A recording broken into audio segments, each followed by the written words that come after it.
Hey there everybody, Xeon here from Nintendo Life, and today we're happy to share with you our review of Crash Team Racing Nitro-Fueled on the Nintendo Switch. This review was originally written by Chris Scullion and has been reworked into this video by me.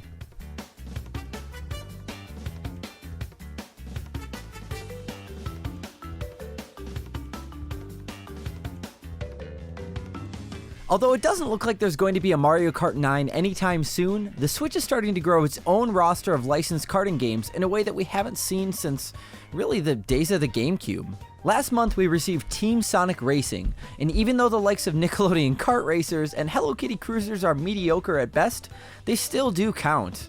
Now it's time for Activision to enter the fray, and we're not talking about some Call of Duty kart racer or something, we're talking about Crash Bandicoot. And with the enormous success the Insane Trilogy saw on the Switch, the publisher hopes lightning will strike twice with its all-improved take on the 20-year-old PlayStation karting game, Crash Team Racing. Thankfully, for the most part, it succeeded, but that's not to say the game isn't entirely without its flaws. It obviously goes without saying that the most notable selling point of Crash Team Racing Nitro-Fueled is how fantastic it looks. Although its characters and tracks are mainly based on those from the 1999 title, this isn't a straight HD upgrade where the resolution's been increased and the textures have been tweaked a little bit. Instead, everything's been entirely rebuilt from scratch, meaning courses are now packed with little details and character animations are bursting with personality. Everything runs at a solid 30 frames per second, which may disappoint some given that Mario Kart 8 Deluxe runs at 60. But with that said, the original CTR also ran at 30, and it was the love for that game that has us looking at this remake 2 decades later. So anyone claiming they adored the original, but that 30 frames per second on Switch, and every other version incidentally, is a deal breaker, might be being a tad bit unfair. The reality is that the frame rate is at least stable, which is far more important than it trying to hit 60 and failing. And everything looks phenomenal to the extent that you could easily argue it's one of the most visually impressive Switch games to date when docked, because handheld mode can look a little muddy. We'd be heavily underselling Nitro-Fueled to call it a simple graphical update of the original. There's far more in here than there was in the PlayStation original, to the extent that you could argue it's more of a combination of both Crash Team Racing and its sequel, Crash Nitro Kart. As well as all 15 characters and 18 tracks from the original game, you also get the unique racers and courses from Nitro Kart, bringing the total count to 26 characters and 31 tracks.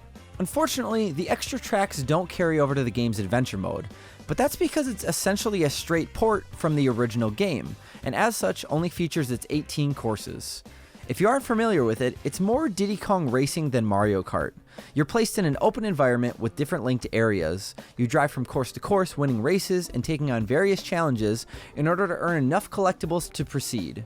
These challenges are a bit of a mixed bag. There's relic races, which are essentially elaborate time trials where you have to smash time carts as you race to keep the clock frozen. The challenge is compelling and will have you racing around them multiple times as you try to figure out the best route.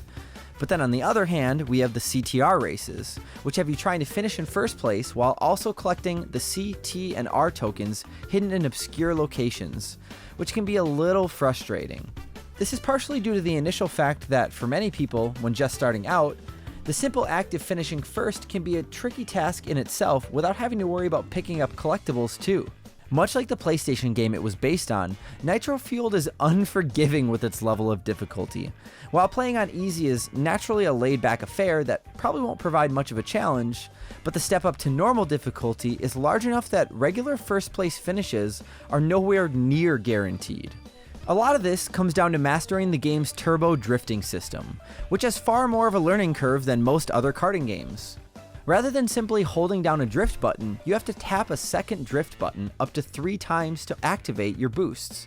The better that these are timed, the better the boost. Add this to the fact that you enter drifts with an old school Mario Kart hop, which requires a lot more skill to get the turn angle right. And it's going to take you a long time before you're comfortably pulling off boosts without thinking about it. This isn't necessarily a problem though. It's accurate to the original, and had it been made easier, there would no doubt be fan backlash. As it is, the handling may be hard to get used to, and the AI may be cheaper than Amazon Basics USB cables, but the easy difficult is a perfectly fine compromise for both beginners and younger players who may be getting into Crash and the Boys for the first time. Far more of an issue are the loading times, which are frankly infuriating. Practically every race takes 40 to 45 seconds to load, which are especially annoying if you're playing through a 4-race Grand Prix and therefore have a combined total of around 3 minutes to wait. There's no doubting the visual quality of this game, but if the payoff is that you even have to wait for more than half a minute just to see the trophy celebration screen, you may start to wonder if you'd have taken maybe a slightly less graphically impressive game in favor of shorter loading times. On the bright side, at least restarting a race only takes a couple seconds. Our other main concern is the Wampa Coins, which are the game's currency. Wampa Coins are used to unlock a bunch of skins, kart customization options, and most importantly, 10 of the game's 26 characters. You earn Wampa Coins by taking part in both online and single-player matches. But here's the annoying thing. Not only can they be an enormous, just ridiculous grind, you can only get them when you're connected to the servers. This isn't necessarily a problem in other console versions of the game, but given that the Switch is designed to also be play on the go, this means there's a good chance that if you can't find a decent Wi-Fi connection, you'll be making zero progress towards unlocking these new characters or customization options when you're out and about. We recently took a 4-hour train ride, during which we nearly completed the adventure mode and had amassed the princely sum of 0 coins by the time we reached our destination. This alone is frustrating, but it has the potential to raise more concerns down the road too. Activision has planned a bunch of timed Grand Prix events, where a number of new DLC characters and customization pieces are going to be added and available for a period of time. Expect something like the season systems in Fortnite. Players will be able to get some of these new DLC items by taking on-set challenges, whereas others will be available by spending Wampa Coins. We can easily see a situation where those who play mainly in handheld mode will be missing out on a lot of this free content. Of course, the cynics in us wonder if it'll all just become paid content in the future anyways, for those of us who just couldn't unlock everything in time. All of the above may read more negatively than positively, but that's mainly because we feel its drawbacks are worth pointing out. If you consider the higher than normal difficulty, the long loading times, and the inability to unlock things offline, and decide that they're all things that you can live with, everything else is an absolute delight. There's so much to play through in this game, and whether you're a fan of the original or discovering it for the first time, it's likely you're going to be hooked. It's just a shame that there are a few odd sigh-inducing moments here and there. Crash Team Racing Nitro-Fueled is a visually phenomenal upgrade on a PlayStation karting classic, and one that faithfully recreates both its positives and its potential irritants.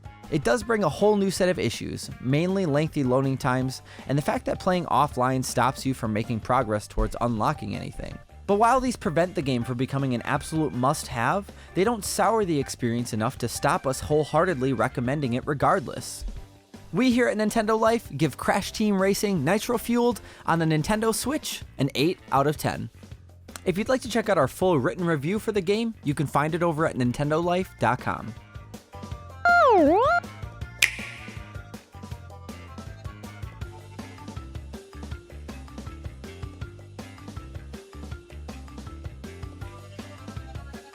Whoa, we are not done yet. I still have to give my quick opinions on the game.